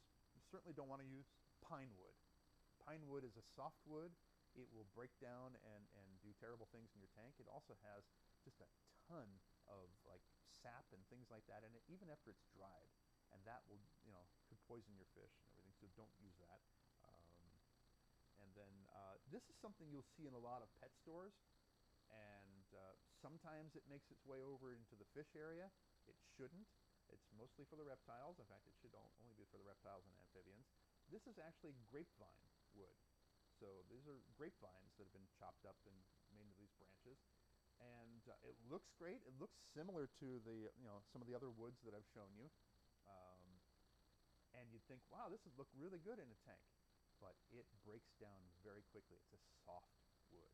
And the problem with it breaking down very quickly is that when you have it in your tank and it breaks down, it starts to cause bacteria to grow. It fouls the water, and it eventually could, kill your fish too. So you don't want that. There's other. Let me show you one more that I thought was actually pretty cool. I just picked this up recently. This is called ghost wood. Look at this, because it looks like an old ghost town, like an old western ghost town. Look at the character in this thing. Isn't that great? Look at that. And it's an interesting wood. I've never worked with it before, and I had to try it. I had to see. Yeah, but look at all the detail and the character of this. The one drawback of this is that it is also kind of a soft wood. It's not as soft as grapevine wood, but it is softer than say the Spiderwood. So you do have to be careful with it. What a lot of people do is they will use this in sort of like a paludarium or something like that, where you've got part of it may be submerged and part of it sticking up out of the water, so that so that it doesn't get completely waterlogged. So if you had maybe, the big part sticking down in the water and then this part sticking up out of the water, it would probably last a little bit longer. And then maybe put a little bit of moss or something on this part of it there. But it's a nice, nice type of wood.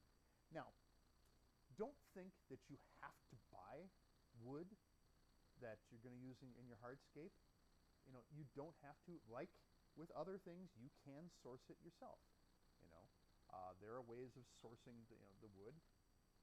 Doesn't all have to be store-bought. You can go out and you can find wood.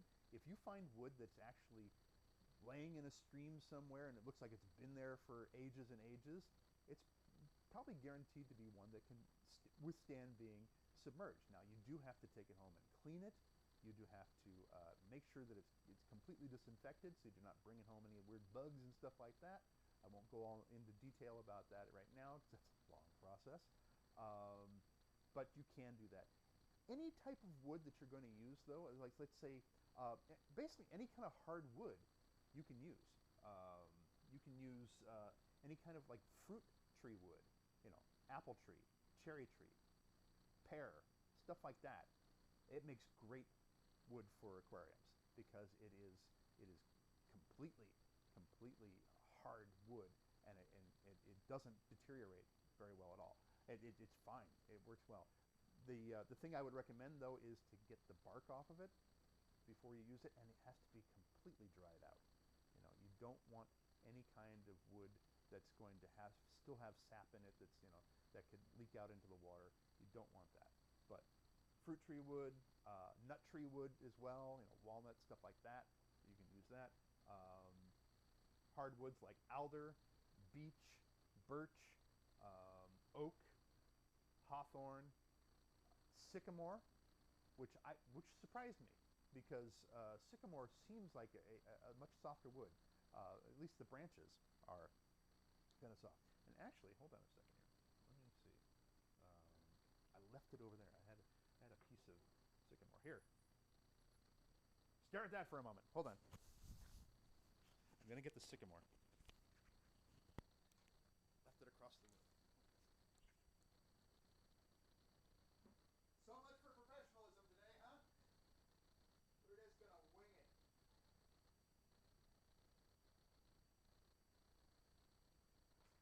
Okay. Put my mic back on.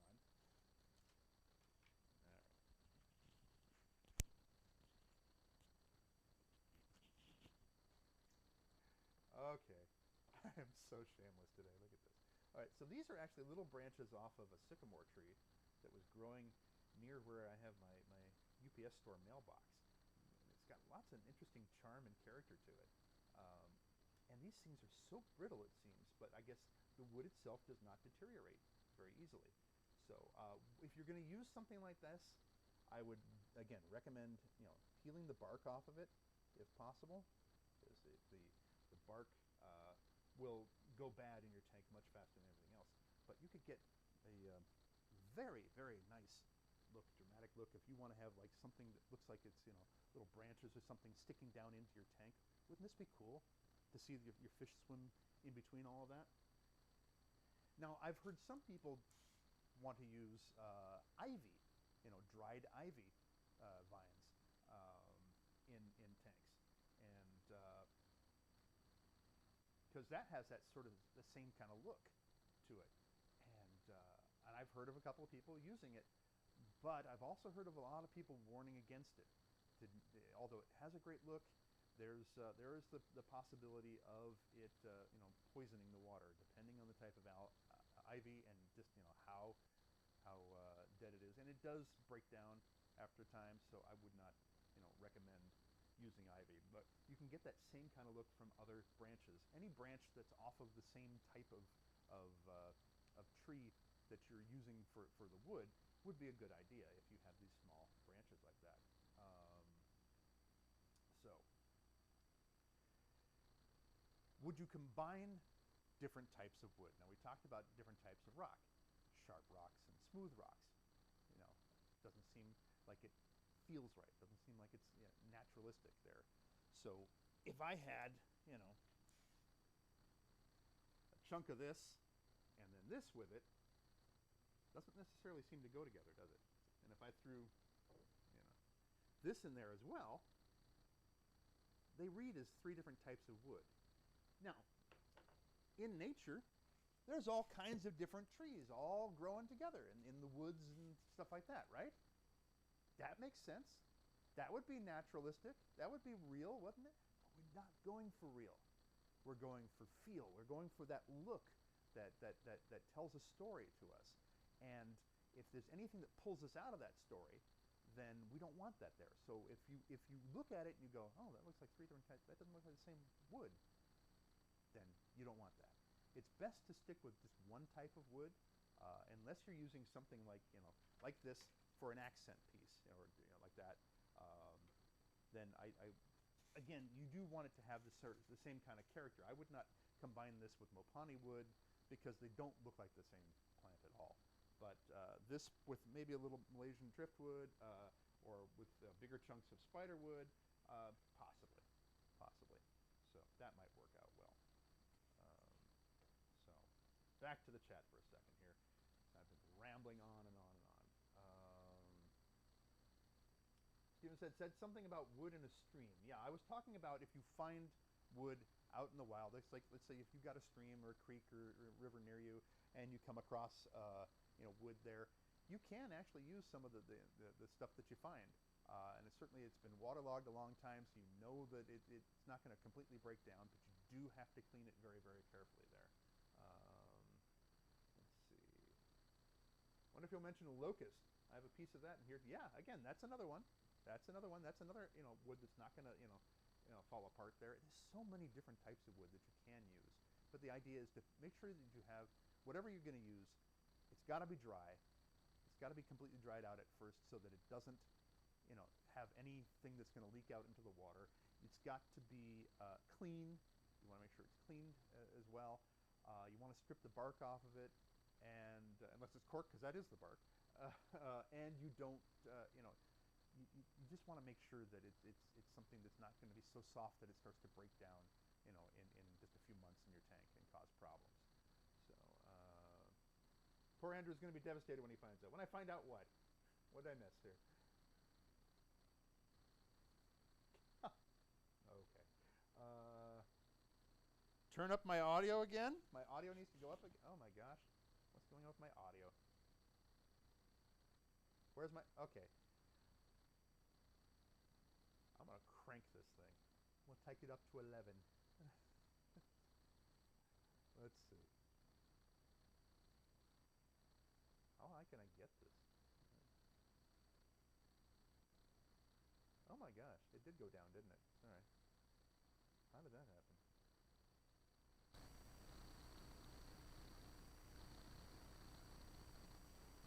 Okay. Is it better now? Is my volume working now? When did it cut out? How far back did it cut out? Was I just doing a mime show for a while, or what was going on here? This is the most messed up live stream I've ever done. Everything has gone wrong that could possibly go wrong. So, so all right. Lumpy Dog, hey, there you are. Good to see you.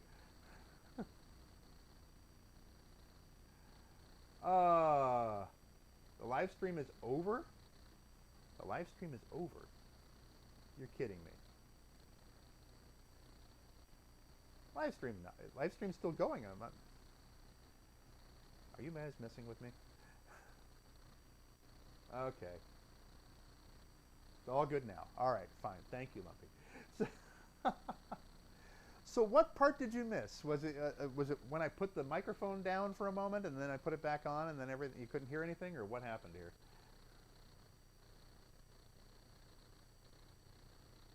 Jeffrey Watts, good thing that you jumped in here. Guess what? You're the winner of the light strip, of the LED light strip. You are the winner from the last contest. Congratulations. I will be emailing you and getting your mailing address for you. How about that? So, live stream is still going. All right. We're having our own side conversation. Oh, good. Yes, just talk amongst yourselves for a while, yes. We were also watching pantomime Aquatasy 15 minutes ago? Oh, good night. This is awful. This is terrible. Oh, I feel sorry for the people who are watching it on playback. This is... Maybe I'll have to download it, dub my own voice in, and then upload it again. Yes. Congratulations to Jeffrey there. Yes. There we go. Yes, you won. You won. You won. I announced it at the beginning of this whole thing. Well, I also said I'd have another giveaway. So I do want to get the thing that I was going to give away. So you all know that I've worked on a lot of different projects and a lot of different things. I've worked on film and television and games and even documentaries and things like that. And one of my big inspirations has always been the Disney theme parks. That was what got me interested in all of the creative arts in the first place. Going to Disneyland when I was a kid and everything. And my buddy Jerry Cornell from the company Theme Parkology, he produces a bunch of different documentaries on the history and making of the different theme parks, mostly the Disney parks. And he was a couple years ago was working on a documentary on Pirates of the Caribbean, which is my favorite attraction at any of the Disney parks. And he asked me, would I be interested in editing the documentary for him? And I said, yes, of course. So this is the documentary right here, right there. There it is. And so I was the editor for this. I did the animated titles and graphics, and I actually am even interviewed in here too. It's a fantastic little documentary about the history and making of the Pirates of the Caribbean rides at the Disney theme parks. And it's over an hour long. And I am going to give away a copy of this to somebody today. But here's what you got to do. Not that address. You'd have to go to info@aquatasy.com and send me an email and just say Pirates Giveaway. And you may be the winner of this documentary. And I believe this is actually not even, I don't think it's specific to any particular region, so you should be able to play it even if you're outside of the United States. So, go ahead and send me an email to info@aquatasy.com and just put, Pirates Giveaway in the title, in the subject of the video. What a day! In the subject of the message, and just in the body of the message, just say, "Hey, I'm entering the contest," and give me your name, and we will have a drawing. Okay, so the winner of the contest will be the contest will be open until February 15th. Okay, so you got about 2 weeks here to enter the contest, and then we will announce the winner. And so you too could be a winner, just like Jeffrey was. So and also again, if you want some moss, if you want some, I believe it's Java moss. It might be Christmas moss, might be both of it, sort of grown together. I've got a ton of it, and I'm willing to send some to you. Just send me an email again at info@aquatasy.com, and I will send that out to you. And all expenses paid. It's yours. But for that one, you do have to be in the United States to receive that, because I cannot ship that outside of the country for various reasons. But if you want some moss, I will ship it to you until I'm run out of moss here. But just send me an email saying, "Hey, I'd like some moss," and I'll do that. Okay? So until it's gone. So all right. Back to the chat, which I should have been looking at. I need 2 monitors again. One of my monitors died on me, and when I had 2 monitors, this was so much easier because I could have one with just the chat and the rest with everything else. So anyway, let me go back to the chat for a second here.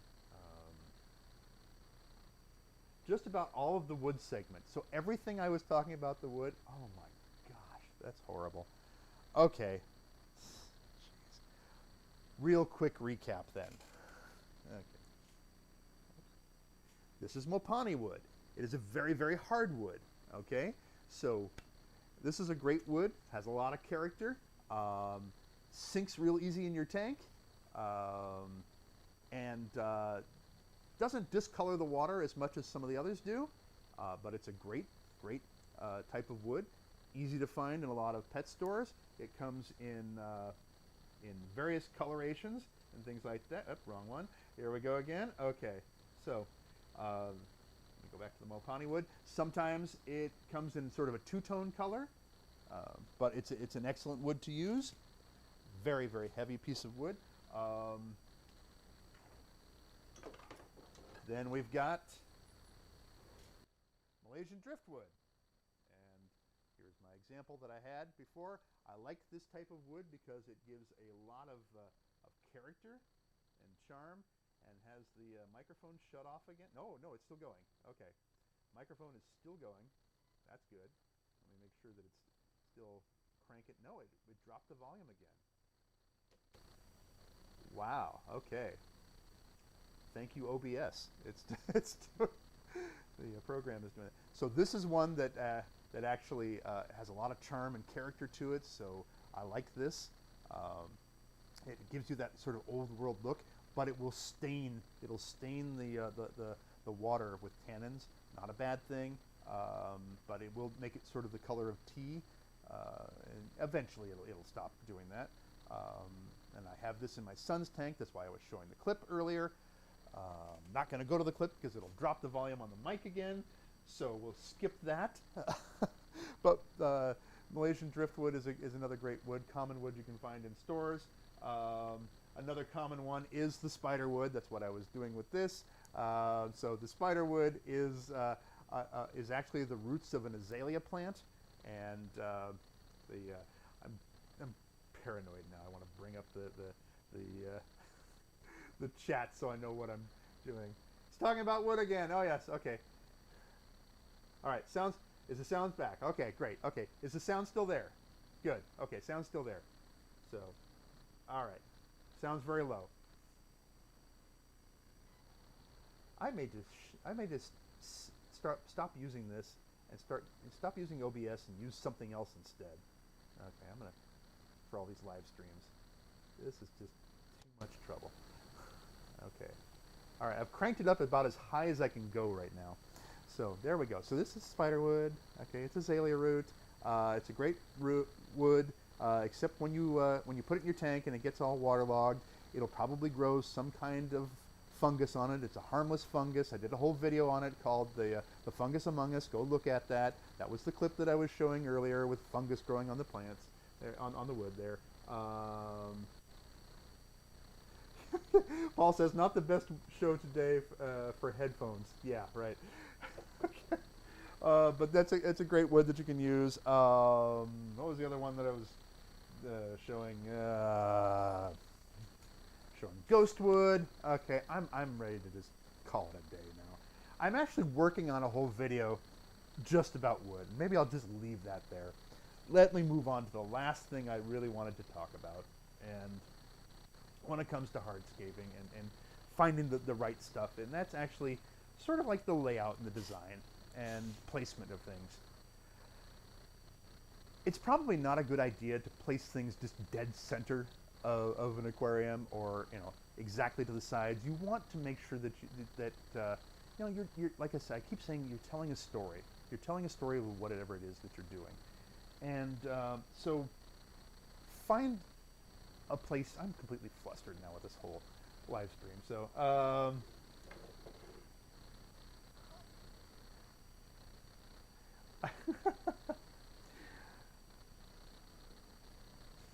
find something. I use the rule of thirds. So if you look at your scape and you look at your tank and you divide it in 3 sections, so that you have 3/3 there, it's a good idea to balance things out by having maybe one thing dominate 1/3 and something else dominate a larger third. Let's say 2/3 there. Like if I grab this and I have this, okay, if I had these 2 things, this is taking up like 2/3, this is 1/3. Looks much better, much more, feels real, as we say, than having 2 things that are equally balanced on the tank there. That looks unnatural. It's just like with rocks. You want to use an odd number of rocks in a layout. If your featured rocks in there, an odd number of rocks, because an even number looks unnatural. It looks ordered. We don't want ordered. We want something that looks naturalistic. So that's something we want to do. Oh gosh, I am so sorry. This live stream has just been a bust. This is the kind of live stream that I think I needed. Joel and Crow and Tom Servo to be sitting down in the corner, just sort of riffing on me. Yes, and Ruben, yes, I know. There's all kinds of buzz. These are the technical issues I was trying to fix yesterday, and apparently they were not fixed. So before I live stream again, I am going to make sure that everything is working properly. So, all right, forget about the wood, forget about that, forget about everything that I've been talking about. I'm just going to make actual videos about these things, and I'll do one on rocks, I'll do one on substrates, I will do one on wood. It'll be a whole lot better. You won't have to listen with headphones and be going, what? What did he say? This is horrible. Oh, good. Well, Steven says it's still been fun. Oh, good. Well, I'm so thankful that it's still fun for you. Well, okay. I think we should probably just call it a day here. Just wrap it up. Thank you so much for coming here. Again, if you want to see me in person, tomorrow, if I can find the right button to push here, tomorrow I will not be at Pentagon. I will be at MouseCon, Bakersfield, in Bakersfield, California. Please come by and say hello. It's a very fun show. If you're a big fan of Disney stuff, then come on over to that show. Or if you're going to be in Florida, or if you live in Florida, somewhere in the middle of February, February 18 and 20, I will be at Pensacon, and I will be live, and you'll be able to hear me, and it won't be some weird live stream where the microphone isn't working, and I'm blaming all of this on my computer and all sorts of things. No, I have to take the blame. I'm the executive producer here, and that's it. So come on out and say hello. Okay. Yes, the background noise sounds like typewriters in a newsroom or giant bugs eating something. Well, I have giant bugs working on typewriters over here to write the scripts for all my videos. But that's good ears, Paul. You picked that out. Thanks. Ha! I'm the best. All right. Well, thank you so much for enduring this. This has been a mess. This is a hot mess. I don't even know if I'm going to keep this on the channel. Maybe I will. I don't know. Maybe I'll take it down. Maybe I'll take it down, dub it all, and then put it back up, and I'll just add funny voices to it or something like that. Gosh. I was working so hard to try to make this thing a really good, polished thing, sort of up the game, and I just sort of sank it, didn't I? Oh well. So glad that you could join me for this mess. Thank you all for watching. New video next week. And until next time. Oops, and now I hit the microphone. And until next time, blessings to you. Oi, get me out of here. Jeez.